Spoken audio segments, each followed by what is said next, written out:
नमस्कार, कैसे हैं आप लोग? मेरा नाम है योगेश और आप सभी हैं गैलेक्टिक इंस्टीट्यूट के यूट्यूब चैनल पर। आज हम एक टॉपिक उठाने वाले हैं जो डिसऑर्डर से रिलेट करता है, जो कि है कलर ब्लाइंडनेस। अब 12th क्लास के जेनेटिक्स का ये टॉपिक्स है और इस टॉपिक के अंदर हमारे पास कुछ ऐसे डिसऑर्डर की बात करने वाले हैं जो कि हमारे डेली लाइफ से रिलेट करता है, लेकिन हमने ज़्यादा सुना नहीं होता या फिर कई लोगों ने सुना भी होता है। चलिए शुरू करते हैं। तो हमारे पास टॉपिक है जिसका नाम है कलर ब्लाइंडनेस। इसको रंग दृष्टिहीनता भी कहते हैं। इसमें होता क्या है, इसमें जो ऑर्गेनिज्म है, और ये ऑर्गेनिज्म से मेरा मतलब जो है वो है किसी ह्यूमन से। जो इंसान है वो इंसान दो रंगों में, कौन से हैं वो दो रंग? वो दो रंग हैं। सबसे पहले है हमारे पास रेड, ठीक है, और दूसरे जो है वो है हमारे पास कौन से? ग्रीन। तो ये इंसान जो है रेड और ग्रीन में फर्क नहीं कर पाता। इसका मतलब ये नहीं कि उसको रेड या ग्रीन जो है वो बिल्कुल नहीं दिखाई देगा। इसका मतलब ये है कि जब रेड के काफ़ी सारे शेड्स होंगे, लाइट रेड, डार्क रेड, और ज़्यादा डार्क मरून, या फिर ब्राइट रेड, क्रिम्सन रेड, इन सब के अंदर, और ग्रीन के भी ऐसे ही कई सारे शेड्स के अंदर वो डिफ्रेंशिएट नहीं कर पाएगा। इसका मतलब नहीं कि आप उसको लाल दिखाओ, हरा दिखाओ तो वो पहचान नहीं पाएगा, पहचान लेगा, लेकिन जब उसकी शेडिंग करोगे तो शेडिंग में वो नहीं पहचान पाएगा कि कौन सा रेड है और कौन सा ग्रीन है। ठीक है, इसको समझने के लिए थोड़ा सा आइस के अंदर जाते हैं, आंखों के अंदर। ठीक है, हमारी आंखों के अंदर पहचानने के लिए, हमारी आंखों के अंदर पहचानने के लिए सिर्फ 3 रंग होते हैं, जिसमें से सबसे पहला अभी जो हमने पढ़ा रेड, दूसरा जो है हमारा वो है कौन सा? ग्रीन, और तीसरा जो रंग है वो है कौन सा? ब्लू। तो इन 3 रंगों को हमारी आंखें पहचानती हैं। कोई ऑरेंज नहीं है, कोई संतरी नहीं है, कोई उसके अलावा ग्रे नहीं है, ऐसा कुछ नहीं है। इन तीनों रंग के कम या ज़्यादा, इसको थोड़ा ज़्यादा मिलाया, इसको थोड़ा कम मिलाया, इन सबको मिला मिलो के ही आइस जो है हमारे आसपास के रंगों को प्रोसेस करती हैं। और हमारे आसपास के रंग भी इसी तरह बनते हैं कि रेड है, थोड़ा सा ग्रीन मिलाया, थोड़ा सा ब्लू मिलाया, कुछ और मिला, इस तरीके से हम कलर्स को प्रोसेस करते हैं। आगे बढ़ते हैं। हमारे पास आइस के अंदर अगर हम बात करें, आइस के अंदर, तो आइस के अंदर हमारे पास 2 प्रकार के सेल्स होते हैं। रेटिना की बात कर रहा हूँ मैं आइस के अंदर बात कर रहा हूँ रेटिना की। तो रेटिना के अंदर 2 टाइप के सेल्स होते हैं हमारे पास, वैसे तो बहुत प्रकार के होते हैं। सबसे पहले होते हैं हमारे पास रॉड्स, और दूसरे हैं हमारे पास कौन से? कोन्स। ठीक है, ये कोन्स जो हैं, ये कोन्स जो हैं, ये बने हुए किसके लिए? ये बने हुए हैं कलर के लिए। ताज्जुब की बात है, व्हाइट से लिख रहे हैं, बात कलर की हो रही। तो कलर के लिए हमारे पास कोन्स हैं 3 प्रकार के। ठीक है, और ये 3 प्रकार के सेल्स जो हैं हमारे पास, इनमें से सबसे पहला आता है हमारे पास एरिथ्रोलेब। ठीक है, और एरिथ्रो वर्ड आ गया, समझ जाओ ये किसकी बात कर रहे हैं? ये बात कर रहा है रेड की। तो ये वाले जो कोन सेल्स हैं, ये रेड वाले लाइट को कैप्चर करते हैं। ठीक है, दूसरे हैं हमारे पास जिनको कि हम कहते हैं साइनोलेब। साइनोलेब जो है ये कैरी करते हैं हमारे कौन से रंग को? ये कैरी करते हैं हमारे ब्लू कलर को। ठीक है, तीसरे जो हमारे कोन्स में आते हैं वो है हमारे पास क्लोरोलेब। ठीक है, क्लोरोलेब जो है ये कैप्चर करते हैं किसको? ये कैप्चर करते हैं, सीधी सी बात है, तीसरा जो बचा हमारे पास कौन सा? ग्रीन। ये ग्रीन को कैप्चर करते हैं। अब किसी को अगर कलर ब्लाइंडनेस होता है तो उसके एरिथ्रोलेब और साइनोलेब जो है, एरिथ्रोलेब और क्लोरोलेब जो है, रेड और ग्रीन, तो इन दोनों के अंदर कुछ डिफेक्ट आने शुरू हो जाते हैं। इनके अंदर प्रोटीन्स अच्छे से नहीं बनते, जिसकी वजह से गड़बड़ियां शुरू होती हैं। तो एरिथ्रोलेब जो है और क्लोरोलेब जो है, इनकी वजह से डिफरेंसेस आते हैं। अब ये जो है हमारे पास, इसको कहा जाता है इशिहारा टेस्ट।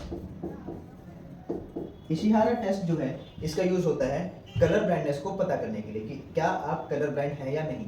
ऐसे काफ़ी सारी इमेजेस आपको गूगल पे मिल जाएंगी। अब टेस्ट कैसे होता है, आप हर एक के अंदर देखिए, आपको अगर इनके अंदर लिखा हुआ अक्षर मालूम पड़ जाता है तो आप कलर ब्लाइंड नहीं है, और अगर आपको ये मालूम नहीं पड़ता है तो आपके अंदर कलर ब्लाइंडनेस का ट्रेट हो सकता है। ठीक है, तो फोटो आपको थोड़ी सी वीडियो में ब्राइट या फिर डल नजर आ सकती है, लेकिन आप गूगल से ऐसे काफ़ी सारी इमेजेस निकलवा सकते हैं और फिर उनसे टेस्टिंग कर सकते हैं। लेकिन हाँ, कंफर्म नहीं कीजिएगा, क्योंकि इशिहारा टेस्ट जो है ये एक इंडिकेशन है। ठीक है, इससे कंफर्म नहीं हो जाता है। आगे बढ़ते हैं। अब आते हैं हमारी इसकी जेनेटिक्स पे। तो जो कलर को कंट्रोल करने वाला जीन है, हमारी बॉडी में 2 क्रोमोसोम होते हैं, एक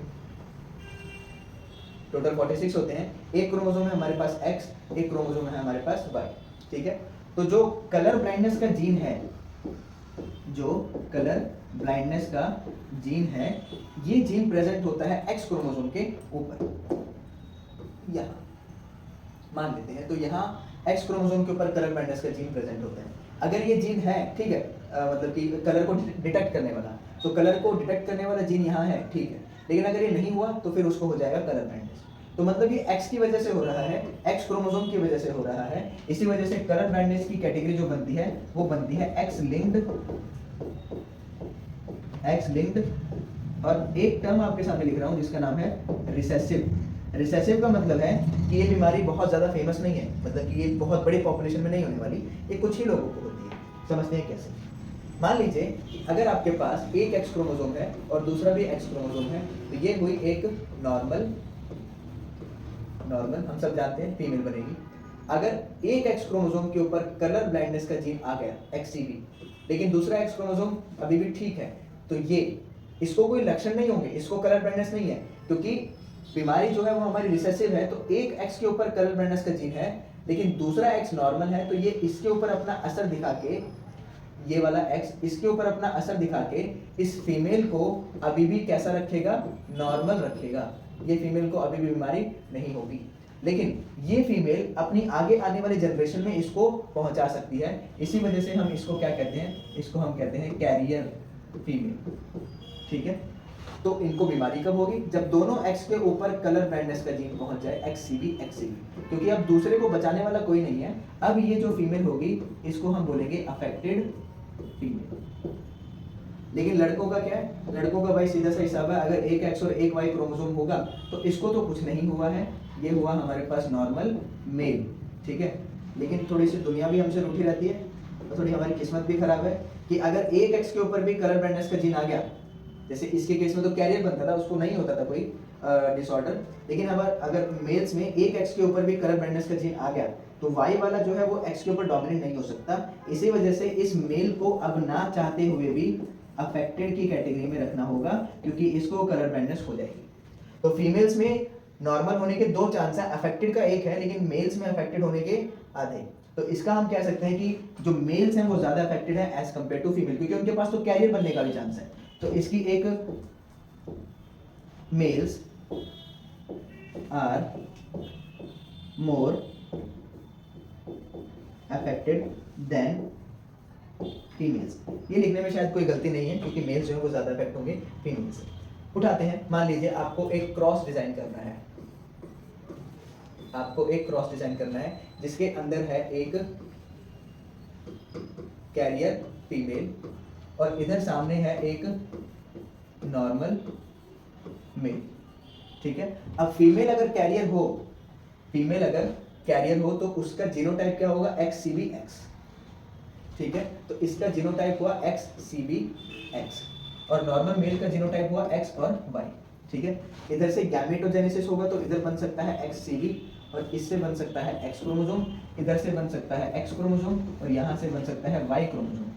और अगर आप इसका प्यूरेट स्क्वायर बनाओगे अगली जनरेशन के लिए तो यहाँ आप लिखोगे XCB, ये वाला गैमेट उठाया, दूसरे वाला गैमेट इधर आया, ठीक है, सॉरी, ठीक है, और ये गैमेट्स हमारे पास आएंगे X और Y यहाँ, ठीक है।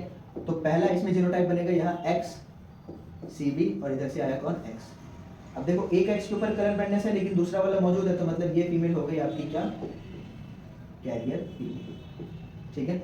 इधर से X और इधर से भी X और X, इसको कुछ नहीं हुआ, ये नॉर्मल है, ये हुआ नॉर्मल फीमेल, ठीक है। इधर से XCB, इधर से Y, XCBY। अब एक के ऊपर XCB आएगा, कलर ब्लाइंडनेस वाला ट्रेट मौजूद है, लेकिन दूसरा Y है जो कि इसके ऊपर डोमिनेट नहीं हो सकता, तो सीधी सी बात है अब इसको होना पड़ेगा कैसा? अब इसको होना पड़ेगा अफेक्टेड, और XY 2 क्रोमोसोम है तो ये हो जाएगा क्या? मेल। इधर आते हैं, एक X और एक Y, ये आने वाला है हमारे पास नॉर्मल मेल, ठीक है। तो अगर आपसे क्वेश्चन आया find out how much percentage of boys were affected, boys की क्या परसेंटेज है या लड़कों की क्या परसेंटेज है जो अफेक्टेड है, मेल्स की क्या परसेंटेज है? तो मेल्स तो 2 हैं और मेल्स में से एक अफेक्टेड है, तो हम कह सकते हैं 50% ऑफ बॉयज या मेल्स आर अफेक्टेड। लेकिन अगर क्वेश्चन पूछ ले how much of the total progeny is affected, total progeny में से कितना अफेक्टेड है, तो हम बोलेंगे सिर्फ 25%, क्योंकि एक ही बच्चा अफेक्टेड है, 4 केसेस हो सकते थे, तो 25% ऑफ टोटल इज अफेक्टेड। ठीक है, तो ये क्वेश्चंस आपके पास आ सकते हैं क्रॉस डिजाइन करने वाले, इसको उल्टा करके सीधा करके भी क्वेश्चन पूछता है। कुल मिला के हमें उन सब में क्रॉस डिजाइन करना होता है, जिसको कि आप कर सकते हो अगर आपको ये सीक्वेंस याद रहता है तो। ठीक है, और ये बीमारी जो हमने लिखी थी, ये रिसेसिव क्यों लिखी थी, रिसेसिव इसीलिए लिखी थी क्योंकि अगर एक एक्स क्रोमोसोम है जो नॉर्मल है, तो वो दूसरे वाले को असर दिखाने नहीं देता, और वो खुद अपना असर दिखा के नॉर्मल फीमेल बनवा सकता है। ठीक है, ये अब देखो यहाँ ताज्जुब की बात क्या है कि ये फीमेल कैरियर थी, इसकी वजह से गड़बड़ियाँ थी।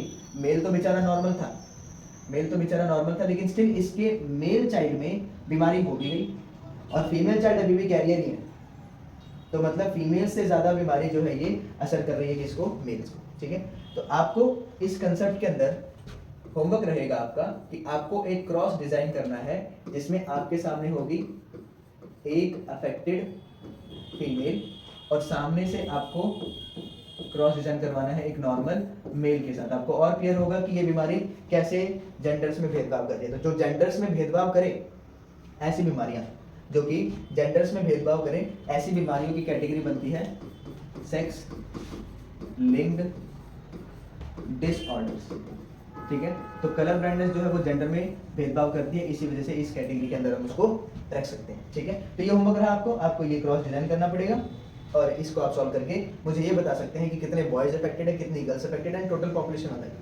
और जहाँ तक मुझे लगता है ये इजीली आपसे हो जाएगा, तो इसके आपको रिजल्ट्स जो हैं, जो आपको इसके उत्तर मिले, वो आप नीचे कमेंट बॉक्स में बताएं। ठीक है, तब तक के लिए हम चाहते हैं कि आप पढ़ते रहें, बढ़ते रहें, और फिर अगली वीडियो में मिलते हैं अगले किसी और कंसेप्ट के साथ।